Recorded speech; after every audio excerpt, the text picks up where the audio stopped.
Le groupe Connect, expert en recrutement intérimaire. Rejoignez les 35 agences du groupe Connect pour des opportunités de carrière partout en France. Le groupe Connect présente Sud Radio, Destin de femme, Judith Belair. Bienvenue à toutes et à tous dans Destin de femme sur Sud Radio. Comme tous les samedis à 13h30, vous allez pouvoir découvrir le destin d'une femme française au destin extraordinaire. Pour que le combat pour le droit des femmes devienne une cause commune. Tout cela est inspiré par le livre au même titre de Valérie Pérez-Henouchi.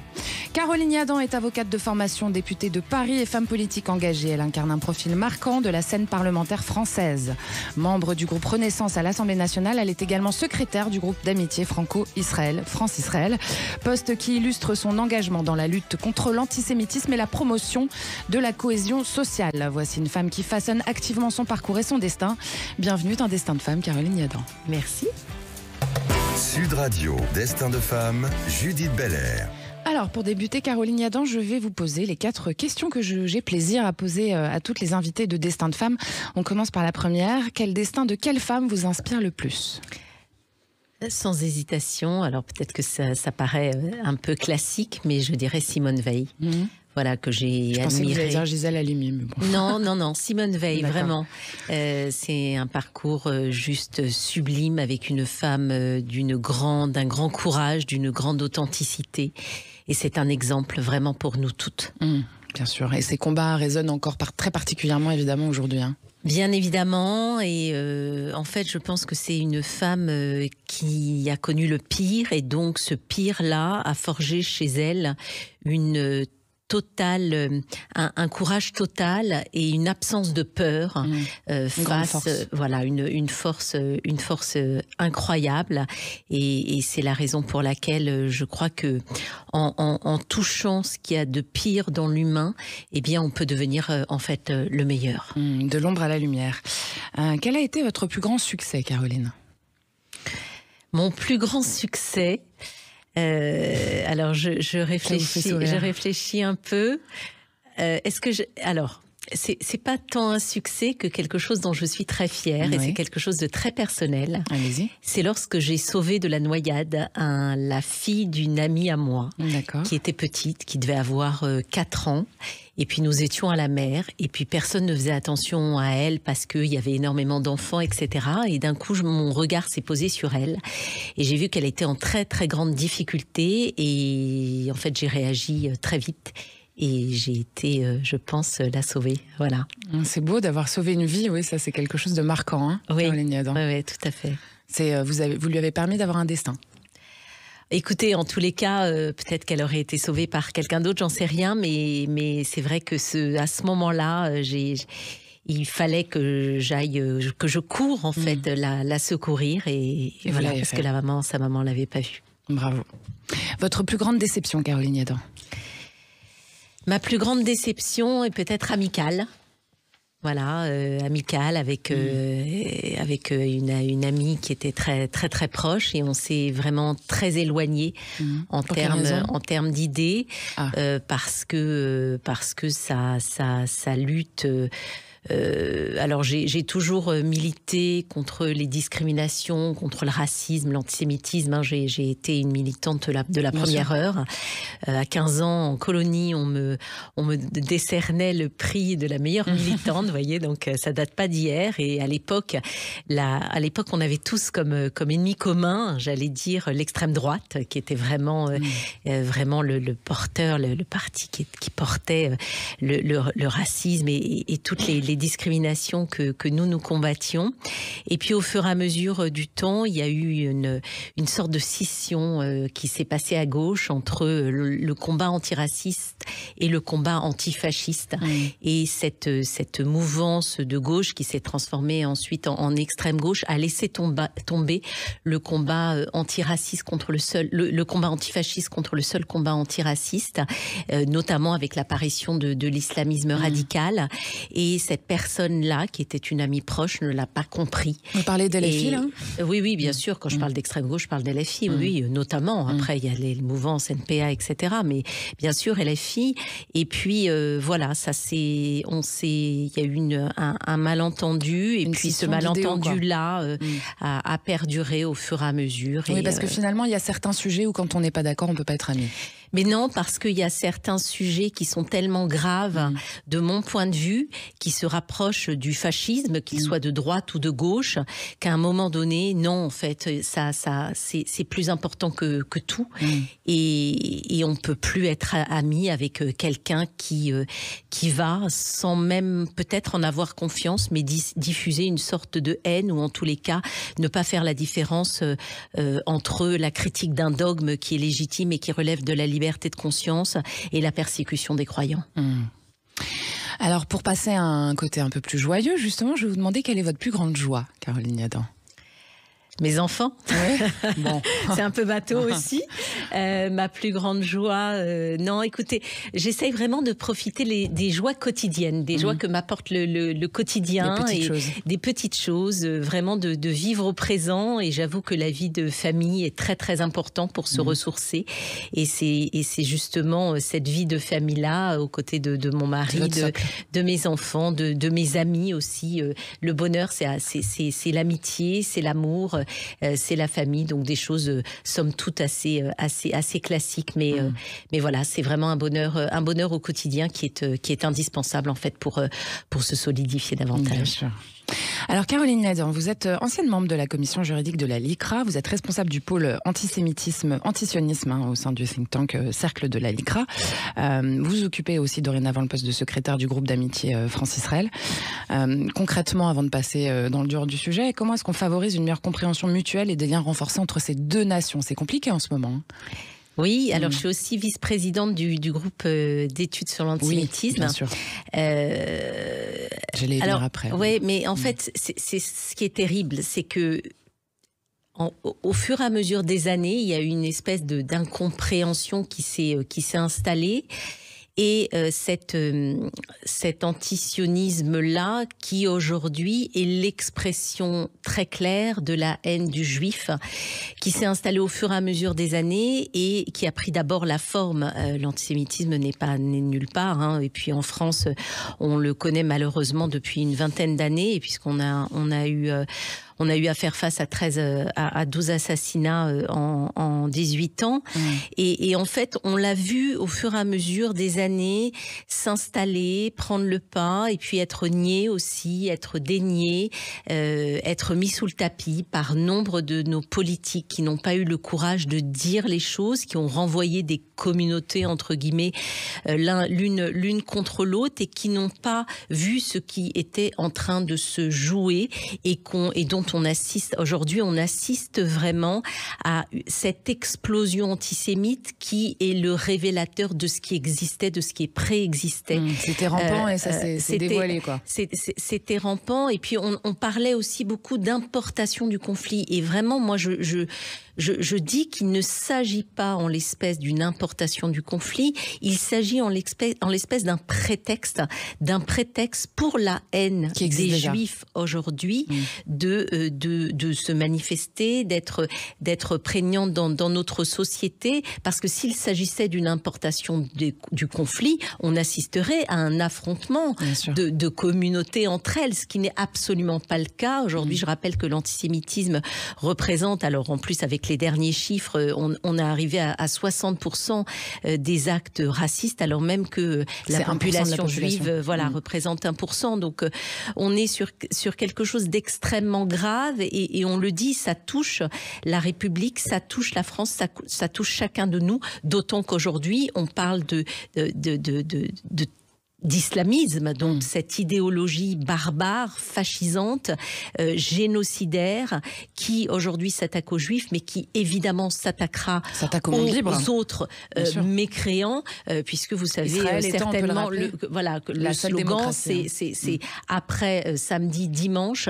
Donc il est évident que ça ne concerne pas que les Juifs, et que le petit canari dans la mine veut dire attention à nous tous. On a des valeurs fondamentales qui constituent le socle républicain, et ces valeurs fondamentales-là, on doit lutter pied à pied dans la belle démocratie qui est la nôtre.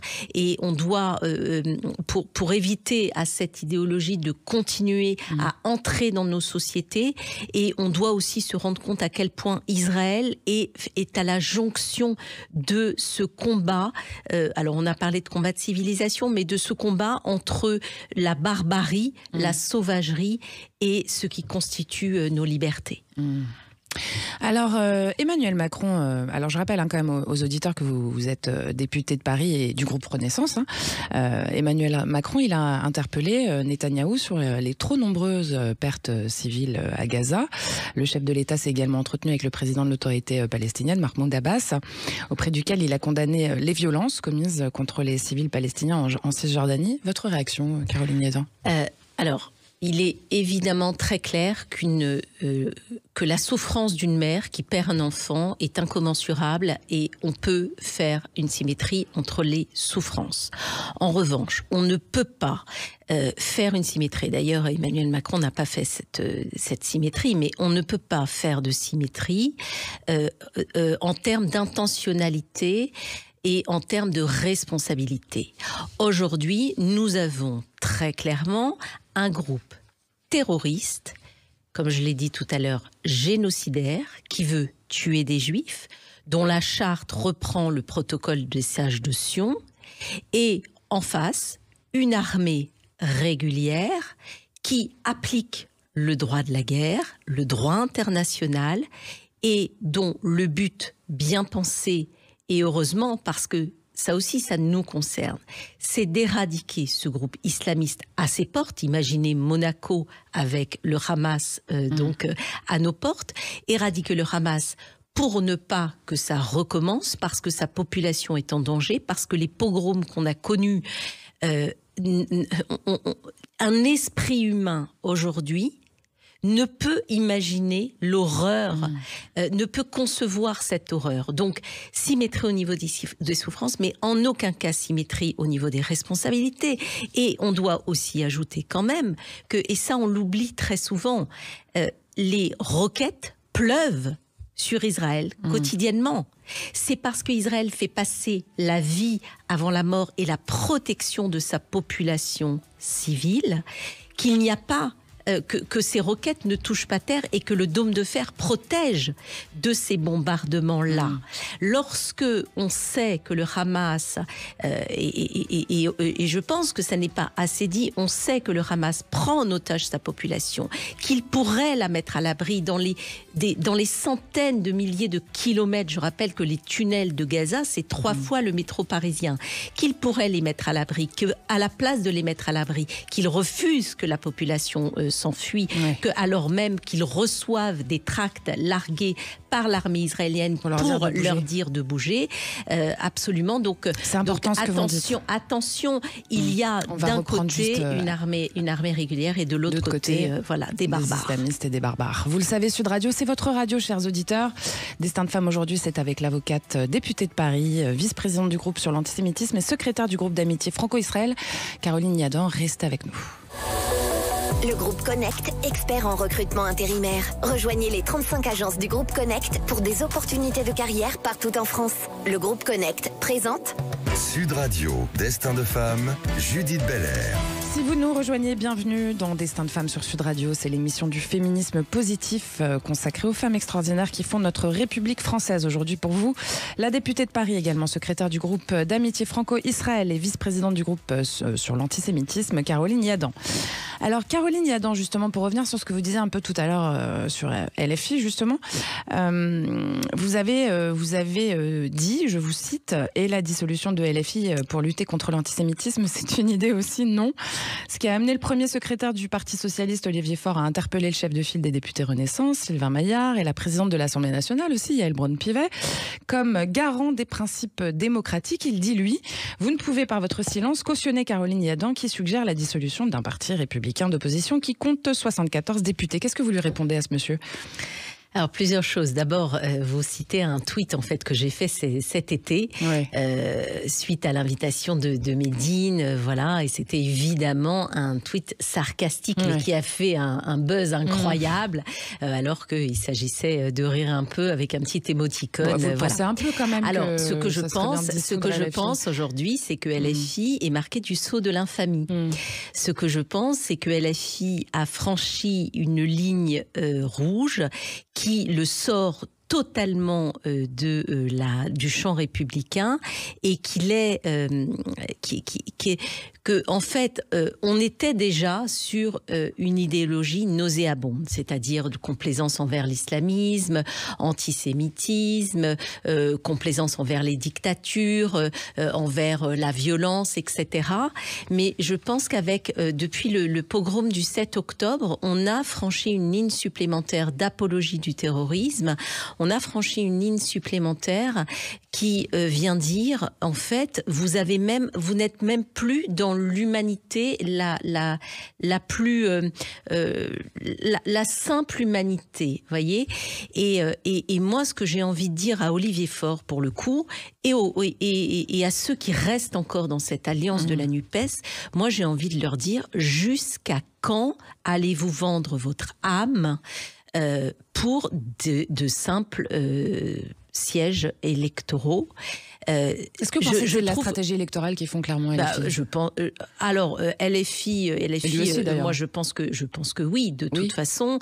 Mais moi je m'interroge vraiment. Je pense que Jean Jaurès, Léon Blum et même Mitterrand doivent se retourner dans leur tombe quand ils voient ce qu'est devenu le Parti socialiste, qui n'a même pas le courage de se démarquer définitivement de ce mouvement fascisant qui est devenu LFI.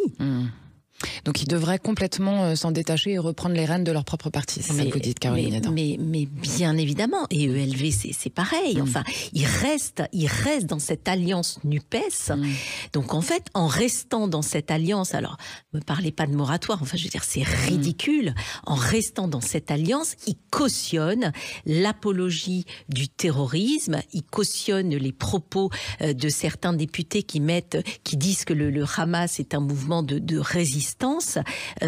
Moi je dis franchement c'est inacceptable et j'ai envie de parler surtout aux électeurs en fait, aux électeurs qui pensent voter pour une gauche classique. Je dis ça n'est plus la gauche que vous avez connue. Aujourd'hui il n'y a pas d'élection. Pour les élections européennes, bien évidemment, il faut renforcer l'Europe et bien sûr voter Renaissance pour les élections, les prochaines élections européennes. Vous savez, là on est vraiment sur les élections de l'Europe. L'Europe, c'est très important. On l'a vu dans les crises qu'on a traversées. Et je pense que le groupe Renew au Parlement européen fait un travail formidable et il faut le savoir. Alors on va parler un petit peu de vous et de votre implication déjà en tant que député. Vous êtes député de la 3e circonscription de Paris. Vous avez remplacé en fait Stanislas Guerini, qui est devenu ministre de la transformation de la fonction publique à l'Assemblée nationale. C'est quoi vos projets concrètement prioritaires pour améliorer la vie justement des citoyens, pour changer un peu de sujet? Alors moi je suis très présente. Moi je pense qu'il faut vraiment en tant que député être extrêmement présent sur sa circonscription en fait, être un élu. Alors on n'est pas un élu local comme l'est un maire, mais en tant que député on doit être ouvert et on doit être à l'écoute. Et moi j'ai décidé de faire des permanences mobiles. Donc je suis sur le terrain un week-end sur 2, samedi matin, dimanche matin, et là je rencontre les gens, je rencontre les habitants, je peux répondre à leurs questions, je peux répondre à leurs interpellations. Je suis en fait à leur disposition. Les actions concrètes, c'est évidemment intervenir lorsque des personnes sont en difficulté sur différents sujets. C'est aussi, j'ai monté ce qu'on appelle, ce que j'ai appelé construisons la loi ensemble. Je trouve que il est très intéressant pour le citoyen lambda de pouvoir intervenir sur la loi et de dire ce qu'il pense de tel projet de loi, de telle proposition de loi. Et j'ai monté ce que j'ai appelé des ateliers législatifs collectif pour que chacun donne ses idées et elles sont prises en compte chez vous. Oui, alors vraiment. C'est pas un énième. Non, parce que je suis comme ça en fait. Je suis authentique. Je suis pas au départ une femme politique. Je viens de la société civile. Je suis avocate en droit de la famille. Donc voilà. Vous m'enlevez les mots de la bouche. Et donc désolée. C'est pas grave. Et donc c'est vraiment. Chacun doit pouvoir s'exprimer. Après, je prends ou je prends pas. Bien sûr. Mais en tous les cas, vous écoutez quoi. Voilà, j'écoute et je dois pouvoir être cette voix entre le citoyen et le Parlement. Et j'ai ce pouvoir-là aujourd'hui. Je trouve que c'est formidable. Ça fait sens dans mon existence. C'est une merveille que m'offre la vie parce que ça fait sens en tant qu'avocat. Ça fait sens par rapport aux valeurs que je défends depuis tout le temps. Et donc, je suis on ne peut plus à ma place. Bravo. Alors justement, vous le disiez, vous êtes avocat en droit de la famille et particulièrement engagé justement. Alors ce qui est intéressant, c'est dans les modes de règlement amiable des différents. Alors, c'est mon sujet. Ça aide dans votre transition vers la politique et dans la politique en général, j'imagine, parce que le conflit... C'est tellement mon sujet. Je suis aussi, alors je suis avocate en droit de la famille, je suis aussi médiatrice. C'est ça. Et être médiatrice, et surtout la médiation, c'est ce qui permet aux gens, aux personnes de s'écouter. Pas forcément de s'entendre, mais en tout cas de s'écouter et de pouvoir avoir une oreille attentive sur le ressenti de l'autre. Et ça ouvre énormément de portes. Alors d'abord, ça ouvre des portes comme lorsqu'on est une femme de droit dans son exercice professionnel, puisque dans mon cabinet, il y a aujourd'hui 80% d'amiable contre 20% de contentieux, alors qu'il y a 20 ans, c'était exactement le contraire. Mais en fait, j'ai pu agir avec le ministre de la Justice, avec le garde des Sceaux dans le cadre de sa réforme de la justice qu'on a votée l'année dernière. Et il y avait toute une partie réglementaire justement pour favoriser tout ce qui était mode de règlement amiable, donc médiation. Et aujourd'hui, j'ai monté un petit groupe de justice restaurative, de travail, de justice restaurative, qui est une justice, qui est un mode de règlement aussi amiable très méconnu, qu'on a davantage connu grâce au film « Je verrai toujours vos visages ». Je ne sais pas si vous l'avez vu. Mais en tous les cas, c'est un moyen, en fait, lorsqu'on est face à une infraction, de mettre en contact des auteurs d'infraction et des victimes d'une même infraction. Alors, soit c'est le même dossier, soit ça n'est pas le même dossier, pour permettre à la victime de se reconstruire et à l'auteur des faits de prendre conscience de la gravité de ses actes. Et ça permet vraiment d'avancer. Voilà, donc c'est pour ça que tous ces sujets-là, amiables, me passionnent et je pense que nous devrions tous nous en inspirer dans la vie de tous les jours, dans la société, mais aussi évidemment en politique. Alors puisqu'on est dans Destin de femme, une question tout de même sur votre positionnement en tant que femme. On a envie de savoir si vous avez rencontré des obstacles liés à votre genre, évidemment, dans votre parcours politique ou dans votre parcours de vie, en fait, et comment vous les avez surmontés. Ça sera à peu près le mot de la fin.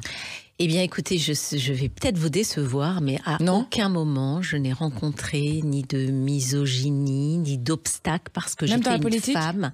Même dans la politique, je pense que je suis dans un parti en fait assez jeune et il n'y a pas ces problèmes-là à Renaissance. Ouais, exactement. Il n'y a pas du tout ces problèmes-là à Renaissance et on travaille main dans la main, évidemment, quel que soit notre sexe, qu'on soit féminin, masculin, peu importe. Mais on travaille ensemble. En tant qu'avocate et en tant qu'avocate, alors, allez. Si, quand même. Si, quand même. Vous voyez, le déni. Si. Je suis tombée enceinte, donc c'était il y a 28 ans, puisqu'on est né à 28 ans, 29 ans même.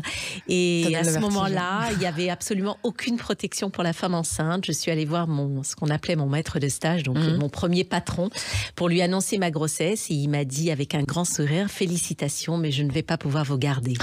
Et donc, après ça, j'ai saisi l'ordre des avocats du barreau. À l'époque, c'était le barreau de Nanterre. Et grâce à mon histoire, eh bien, le règlement intérieur du barreau de Nanterre a changé pour protéger la collaboratrice enceinte. Et ensuite, le barreau de Paris s'en est inspiré. Donc, pour le coup, comme quoi, quand il vous arrive un truc, vous agissez derrière, voilà. Caroline Nadan. Ah oui, toujours. Je me laisse jamais faire, moi. Vous avez bien raison.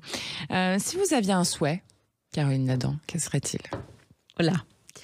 Que les voix de la République, de la raison et ce en quoi nous croyons comme valeur fondamentale soient peut-être mieux partager, mieux écouter et qu'on arrive à éradiquer cette idéologie aujourd'hui qui nous saisit tous d'effroi, ou en tout cas qui devrait nous saisir tous d'effroi, qui est cette idéologie islamiste qui a profité grâce aux frères musulmans qui est entré déjà dans nombre de nos institutions.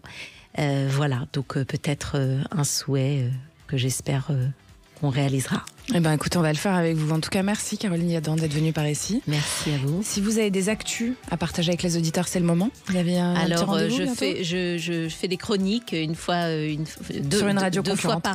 Deux fois par. Mais sinon, qu'ils aillent voir mon site et voilà, il y a beaucoup de choses sur mon site Caroline internet. Yadan, c'est avec YADN, chers auditeurs. Merci beaucoup d'être venus sur Sud Radio. Nous, on a rendez-vous évidemment samedi prochain à 13h30 pour un nouveau Destin de femme. Et puis demain, c'est excellent à 19h. Tous les dimanches à 19h, c'est excellent. Le podcast de Destin de femme, de C'est excellent, etc. sont sur sudradio.fr, la chaîne YouTube. Sans oublier les réseaux sociaux et 10h en complet. Merci à Maxime Sénat qui réalise pour vous aujourd'hui. Et puis aux équipes de Sud Radio. Bisous les copines, bisous les copains. Sud Radio, Destin de femme, Judith Belair. Avec le groupe Connect, expert en recrutement intérimaire. Rejoignez les 35 agences du groupe Connect pour des opportunités de carrière partout en France.